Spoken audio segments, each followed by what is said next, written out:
Hello everyone, welcome back to our channel Sarkar study point. তো বন্ধুরা, আজকে আমরা আবার একটা নতুন ক্লাস নিয়ে চলে এসেছি, যেটা হলো যে ইন্ডিয়ান জিওগ্রাফি মাউন্টেন অর্থাৎ পর্বতমালা। তো পর্বতমালার আরেকটি ক্লাস এটা আজকে দ্বিতীয় ক্লাস। তো এর আগে আমরা করেছিলাম পর্বতমালা। আমি আবার সেগুলো আপনাদের আরেকবার দেখিয়ে দিই।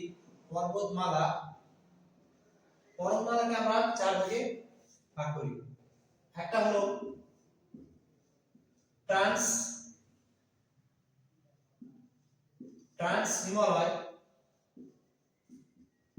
যার আরেক নাম টেথিস হিমালয়। দুই নাম্বার হলো বৃহৎ হিমালয়, যার আরেক নাম হলো হিমাদ্রি হিমালয়। তিন নাম্বার হলো মধ্য হিমালয়,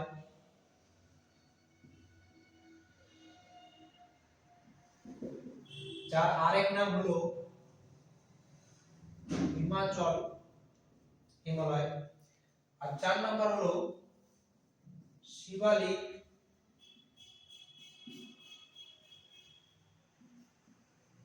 হিমালয়, যার আরেক নাম হলো অহ হিমালয়। তো বন্ধুরা, এই চার ভাগে আমরা ভাগ করেছিলাম, এটা আমি আগের ক্লাসে দেখিয়েছি। তো এবার আমরা সর্বপ্রথমে করেছিলাম যে ট্রান্স হিমালয়, এটা আমরা এই পার্টটা আমরা করেছি। তো আমরা আরেকবার জেনে নেব যে ট্রান্স হিমালয়ের কি কি পার্ট রয়েছে। ট্রান্স হিমালয়কে সাধারণত আমরা প্রথমে দুই ভাগে ভাগ করেছিলাম, একটা জম্মু অঞ্চলে অবস্থিত, জম্মু কাশ্মীর অঞ্চলে অবস্থিত, এবং আরেকটা হলো যে চীনে অবস্থিত। তো চীনে যেটা অবস্থিত সেটা হলো আমাদের কৈলাস, এক নম্বর। তো আমরা সেটা বাদই দিই, জম্মু এবং কাশ্মীর এবং চীন সেটা বাদই দিই। আর ট্রান্স হিমালয়কে আমরা টোটালি পাঁচ ভাগে ভাগ করব। এক নম্বর হলো কৈলাস,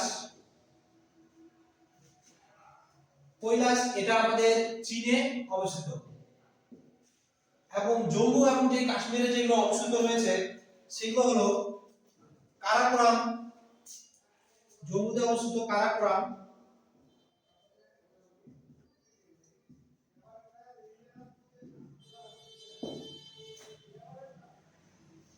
তিন নম্বরে আমরা লিখবো লাদাখ, এগুলো জম্মুতে অবস্থিত। চার নম্বরে জাসকার,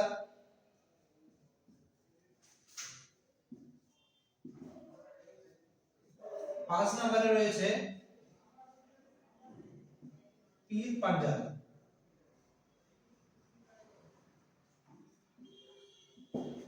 তো এই সব আমরা পাঁচটা ভাগে ভাগ করেছিলাম ট্রান্স হিমালয়কে: কৈলাস, কারাকোরাম, লাদাখ, জাসকার আর পীর পাঞ্জাল।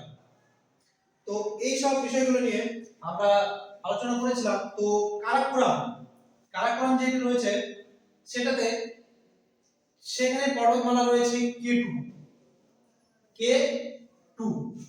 এখানে কয়েকটি পর্বতমালা রয়েছে K1, K2, K3, K4 এইসব দিয়ে রয়েছে। তো K2 এটা হলো সেখানকার কারাকোরামেরই পর্বতমালা। তো K2 পুরো নাম হলো গডিন অস্ট্রিন, তার পুরো নাম। এবং লাদাখে, এগুলো কিন্তু মনে রাখার বিষয়, কারণ এটা আমি যেটা বলছি এখন সেটা ইম্পর্টেন্ট একটা বিষয়।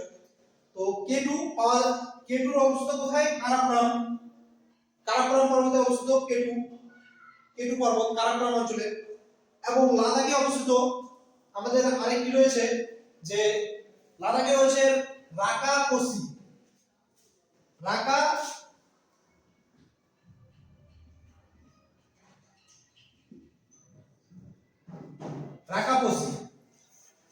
এগুলা মনে রাখতে হবে, K2 এবং রাকাপোসি, এই দুটো ভেরি ভেরি ইম্পর্টেন্ট।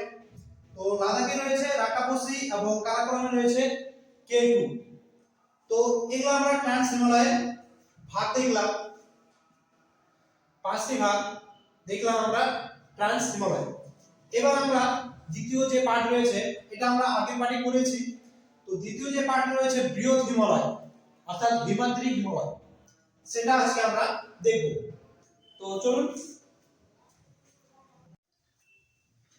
বন্ধুরা, এই ট্রান্স হিমালয়ের কয়েকটা ভাগের মধ্যে রয়েছে এখানে কারাকোরাম। এই কারাকোরামে কয়েকটা ইম্পর্টেন্ট গ্লেসিয়ার দেখা যায়।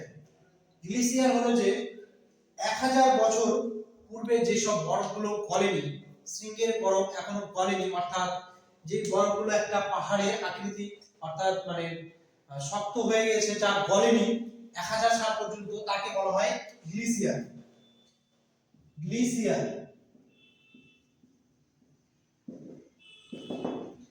তো কারাকোরাম পর্বতে কারাকোরাম অঞ্চলে কয়েকটি গ্লেসিয়ার, ইম্পর্টেন্ট গ্লেসিয়ার লক্ষ্য করা যায়, যেগুলো আমি আপনাদের জানাবো এখন। তো এই এই ইম্পর্টেন্ট গ্লেসিয়ারগুলো অবশ্যই আপনারা নোট করে রাখবেন। এক নাম্বার হলো সিয়াচিন।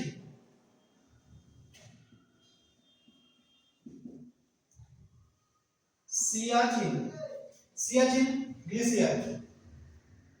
সিয়াচিন গ্লেসিয়ার এটা হলো যে পৃথিবীর বৃহত্তম glacier, Siachen glacier.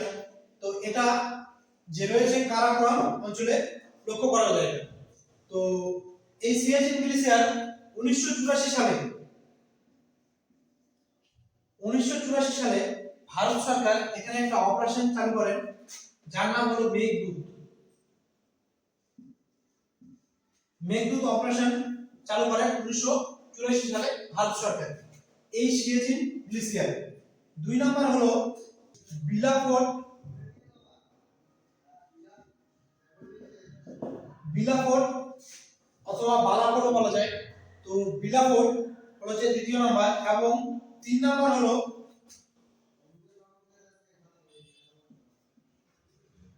বালটোরো।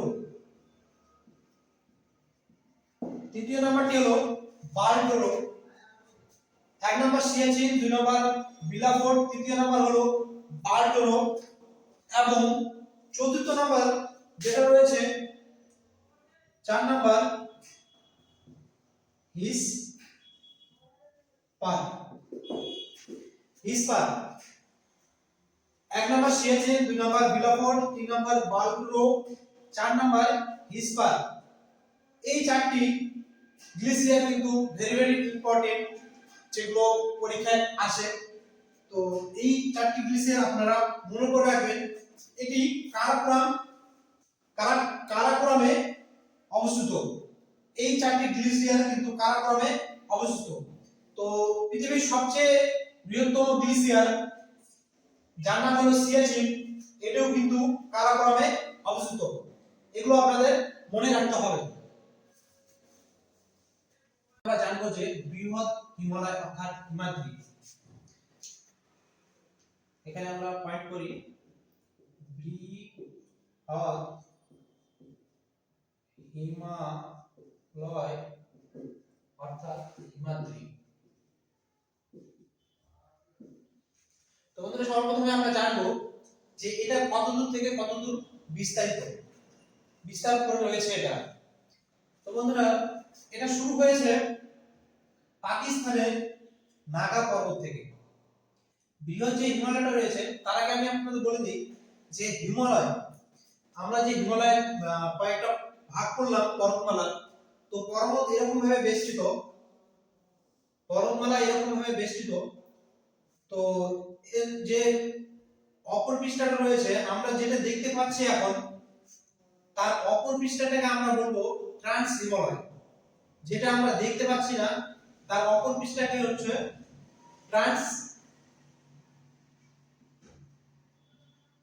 Trans Himalaya, যেটা চীন সাইডে রয়েছে, আমাদের ভারতের সাইডে রয়েছে। এটা যেটা আমরা দেখতে পাচ্ছি সেগুলো হলো যে ট্রান্স হিমালয়, এবং আমাদের ভারতের সাইডে যেগুলো রয়েছে সেগুলো আমরা যেগুলো দেখতে পাচ্ছি, অর্থাৎ আমাদের ভারতের দিক থেকে যেগুলো দেখা যায় সেগুলো তার বিপরীত দিকটাই হলো ট্রান্স হিমালয়। এবং আমাদের যে ভারতের দিক থেকে যেগুলো দেখা যাচ্ছে, তো সবার উপরে রয়েছে বৃহৎ হিমালয়।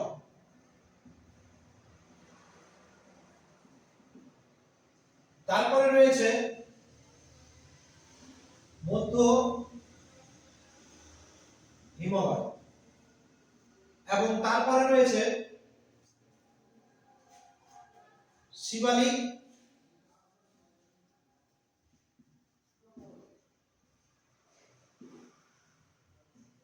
হিমালয়। তো বন্ধুরা দেখতে পাচ্ছেন যে এই সব যে হিমালয়গুলো রয়েছে এইভাবে বেষ্টিত রয়েছে। প্রথমে রয়েছে বৃহৎ হিমালয় উপরের দিকে রয়েছে এবং মধ্য হিমালয় তার মিডলে রয়েছে এবং শিবালিক হিমালয় রয়েছে তার নিচে। তো বন্ধুরা এখানে দেখতে পাচ্ছেন বৃহৎ হিমালয়, মধ্য হিমালয় এবং শিবালিক হিমালয় কিভাবে বিস্তৃত। তো বন্ধুরা এখানে বৃহৎ হিমালয়টা হলো যে 6100 মিটার থেকে শুরু হয়। বৃহৎ হিমালয় যেটা রয়েছে সেটা 6100 মিটার থেকে শুরু, এখান থেকে তার উচ্চতা শুরু হয়। 6100 মিটার থেকে তার উচ্চতা শুরু হয়। তো এবার আমরা জানবো যে হিমালয়, বৃহৎ হিমালয় যেটা রয়েছে সেটা বিস্তৃত কতদূর থেকে কতদূর, বিস্তৃত কতদূর থেকে কতদূর। তো এটা শুরু হয় পাকিস্তানের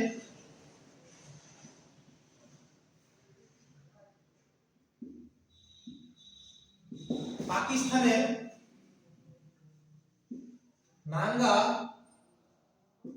পর্বত থেকে। পাকিস্তানের নাঙ্গা পর্বত থেকে এটা শুরু এবং পাকিস্তানের নাঙ্গা পর্বত থেকে এটা শুরু এবং এর শেষ হচ্ছে অরুণাচল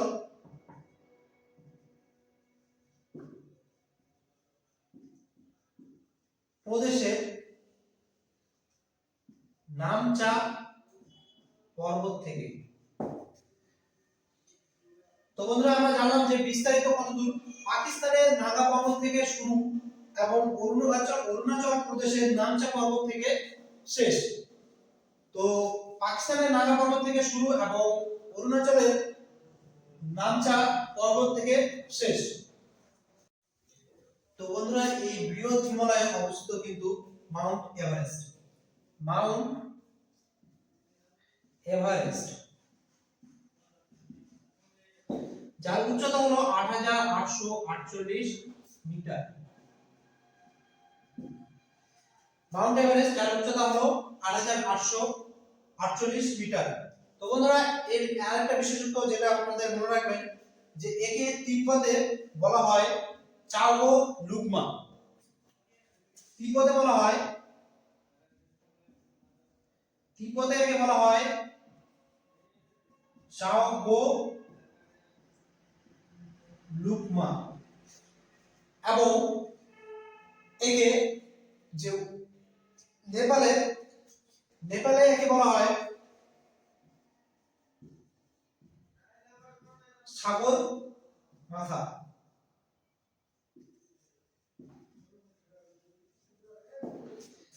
মাউন্ট এভারেস্ট তিব্বতে একে বলা হয় চাওগো লুকমা এবং নেপালে একে বলা হয় সাগর মাথা। এই দুটো মনে রাখবেন। এবং এখান থেকে বৃহৎ হিমালয় থেকে, এই বৃহৎ হিমালয় থেকে কয়েকটি হিমনদ বেরিয়েছে, কয়েকটি হিমনদ বেরিয়েছে যেগুলোর নাম আমি আপনাদের বলি। এক নম্বর হলো গঙ্গোত্রী,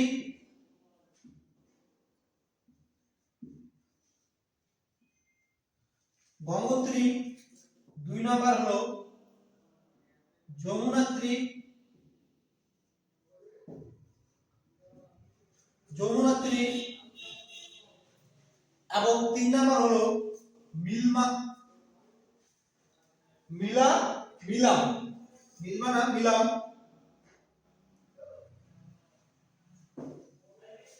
তিন নম্বর হলো মিলাম যা উত্তরাখণ্ডে অবস্থিত এবং চার নম্বরে হলো জেমু, জেমু যা সিকিমে অবস্থিত,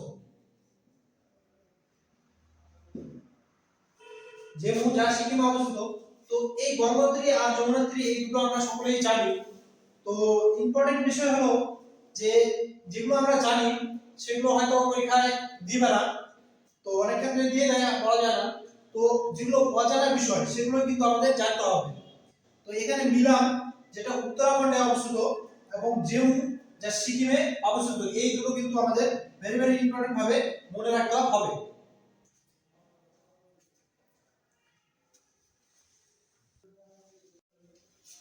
তো বন্ধুরা, এই বৃহৎ হিমালয় কে এখানে 12টি পর্বত লক্ষ্য করা যায়, যেগুলো আমি আপনাদের ডায়াগ্রামের মাধ্যমে বুঝিয়ে দিচ্ছি। আপনারা খুব ভালোভাবে মুখস্থ করে নেবেন, আর পারলে এই ডায়াগ্রামটি আপনারা নোট করে নেবেন। তো তার প্রথমে আমি এখানে লিখে দেই বৃহৎ হিমালয়। এই ডায়াগ্রামটি হবে এরকম করে, আমি দেখিয়ে দিচ্ছি আপনাদের বোঝানোর ক্ষেত্রে।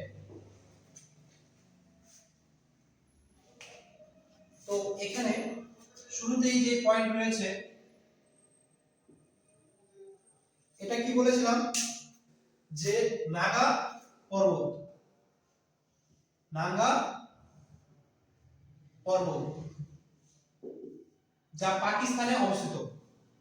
শুরুতেই বলেছিলাম যে নাগা পর্বত শুরু সেখান থেকে শুরু, যা পাকিস্তানে অবস্থিত, এবং এটা শেষ হলো যে নামচা নামচা পর্বতে, যা অরুণাচল প্রদেশে শেষ।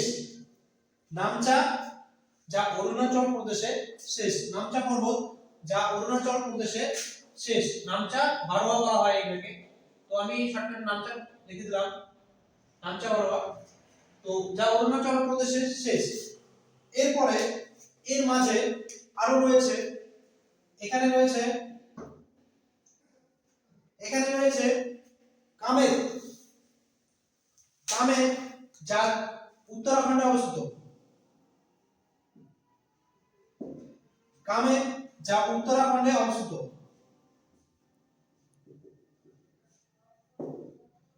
কামেত যা উত্তরাখণ্ডে অবস্থিত। এবং তার সাথে সাথে আরো একটি, এখানে উত্তরাখণ্ডের আরো একটি পর্বত রয়েছে যার নাম হলো নন্দা। নন্দা এটাও কিন্তু উত্তরাখণ্ডে অবস্থিত। নন্দা পর্বত যা উত্তরাখণ্ডে অবস্থিত। প্রথমে বললাম যে নাগা পর্বত, এবং নাগা পর্বত থেকে শুরু এবং নামচা পর্বতে শেষ। তার মাঝে রয়েছে এটা উত্তরাখণ্ড, উত্তরাখণ্ডে রয়েছে কামেত এবং নন্দা। তারপর থেকে এখান থেকে শুরু হবে কিন্তু এবার নেপাল, নেপালের যে পর্বতমালা রয়েছে এখান থেকেই শুরু হবে। তো প্রথমে আসছে নেপালের যে পর্বত রয়েছে, এখানে প্রথমে রয়েছে এই পর্বতটা রয়েছে ধলগিরি, ধলগিরি যা নেপালে অবস্থিত, ধলগিরি যা নেপালে অবস্থিত। এবং তারপরে রয়েছে এখানে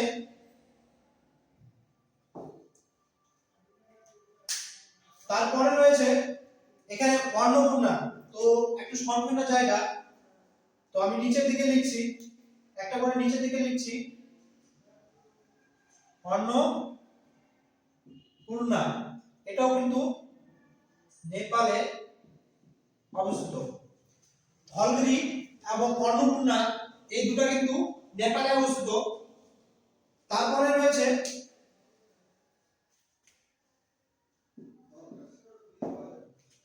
এখানে, তো এই প্রথমে আমরা মনে রাখবো নাগা পর্বত থেকে শুরু এবং নামচা পর্বতে শেষ। তারপরে উত্তরাখণ্ডে, ভারতের উত্তরাখণ্ডে রয়েছে কামেত এবং নন্দা, এই দুটো রয়েছে ভারতের উত্তরাখণ্ডে। তারপর থেকে নেপাল শুরু, নেপালের ধলগিরি এবং অন্নপূর্ণা এগুলো রয়েছে নেপালে। আর তারপরে রয়েছে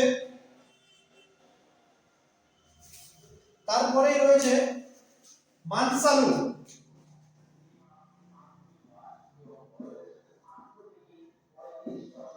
মানসালু এটাও কিন্তু নেপালে রয়েছে, নেপালে রয়েছে মানসালু।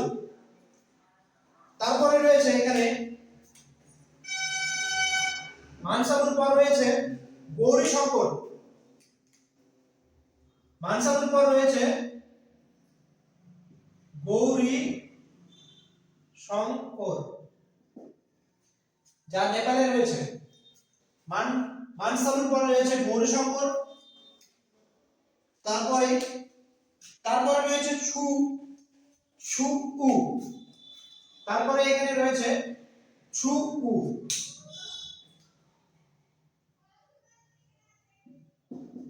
ছু পর্বত, তারপরে এখানে রয়েছে, তারপরে রয়েছে পৃথিবীর বৃহত্তম পর্বত, যা হলো Mount Everest. Mount Everest,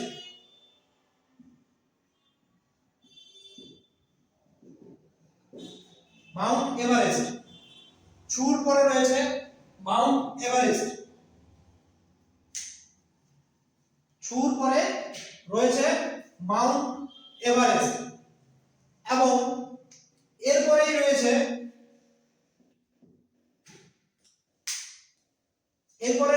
Makalu, Makalu পর্বত, মাকালু পর্বত, মাউন্ট এভারেস্টের পরে রয়েছে মাকালু পর্বত, তারপরে রয়েছে কাঞ্চনজঙ্ঘা পর্বত, মাকালুর পরে রয়েছে কাঞ্চনজঙ্ঘা পর্বত,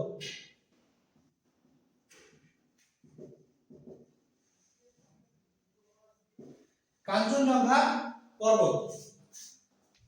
তো বন্ধুরা, এখানে আপনাদের এই ডায়াগ্রামের মাধ্যমে বুঝিয়ে দিলাম যে বৃহৎ হিমালয় রয়েছে তার 12টি পর্বত রয়েছে। নাগা পর্বত থেকে শুরু, আমাদের নাগা পর্বত শুরু, যা পাকিস্তানে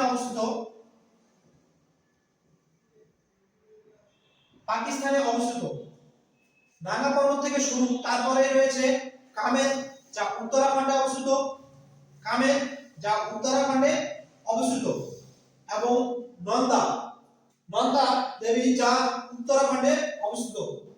তারপরে এখান থেকে শুরু হয়ে গেল নেপালে রয়েছে ধলগিরি, তারপরে রয়েছে অন্নপূর্ণা, তারপরে রয়েছে মানসালু, তারপরে গৌরীশঙ্কর, তারপরে ছু, তারপরে মাউন্ট এভারেস্ট, তারপরে মাকালু, তারপরে কাঞ্চনজঙ্ঘা। তারপরে আবার এখান থেকে শুরু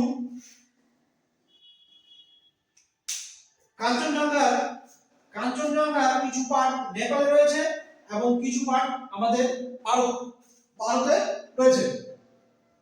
কাঞ্চনজঙ্ঘার কিছু পার্ট নেপালে রয়েছে এবং কিছু পার্ট ভারতে রয়েছে। তারপরে এখানে ভারতের অধীনে রয়েছে অরুণাচল প্রদেশে রয়েছে নামচা পর্বত, অরুণাচল প্রদেশে